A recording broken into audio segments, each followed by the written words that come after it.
అండి మనము blouse stitch చేసుకునేటప్పుడు ముఖ్యంగా లైనింగ్ బ్లౌజ్ స్టిచ్ చేసుకునేటప్పుడు మనం లైనింగ్ పీస్ అనేవి తడుపుతూ ఉంటాం కదండి. అయితే ఈ లైనింగ్ పీస్లు ఏంటి అంటే మూలలు సాగకుండా ఉండాలి అంటే వీటిని ఎలా తడపాలి అనేది చూద్దాము.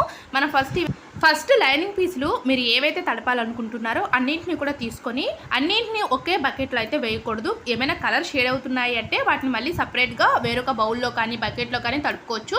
ఇక్కడైతే నేను మూడింటిని కూడా ఇలా బకెట్లో వేసేస్తున్నానండి. ఇవేమీ అంతగా కలర్ ఏమీ షేడ్ అవ్వడం లేదు.